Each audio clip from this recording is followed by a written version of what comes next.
राष्ट्रवादी काँग्रेसचे वरिष्ठ नेते प्रफुल्ल पटेल यांनी अजित पवारांना केलेल्या फोनवरून सुरू असलेल्या चर्चांवर अखेर भूमिका स्पष्ट केली आहे। अपघाताच्या आदल्या दिवशी केलेला फोन हा केवळ शेतकऱ्यांच्या प्रश्नांसाठी होता असा ठाम दावा त्यांनी केला आहे। पटेल यांनी सांगितलं की त्यांनी दिल्लीहून मोबाईलवरून फोन केला होता आणि त्यावेळी अजित पवार नेमके कोणत्या शहरात आहेत याची त्यांना माहिती नव्हती। पूर्व विदर्भातील शेतकऱ्यांच्या शासकीय धान खरेदीचे प्रलंबित चुकारे लवकर मिळावेत यासाठी सूचना देणे हा फोनचा एकमेव उद्देश होता। राईस मिलची फाईल किंवा इतर कोणत्याही कारणाशी हा फोन जोडणे पूर्णपणे चुकीचे असल्याचे त्यांनी स्पष्ट केले। आपल्या फोनमुळे काही विलंब झाला किंवा कोणतीही विपरीत घटना घडली असा अपप्रचार करणे अत्यंत दुर्दैवी असल्याचं त्यांनी म्हटलं आहे।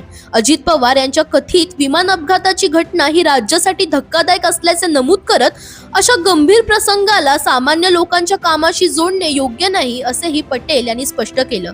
प्रफुल्ल पटेल यांच्या या वक्तव्यामुळे राजकीय वर्तुळात पुन्हा एकदा चर्चांना उधाण आलं आहे। दरम्यान तुम्हालाही अशाच पॉलिटिक्स रिलेटेड अपडेट्स हवे असतील तर इंडिया लीडरला फॉलो करायला विसरू नका।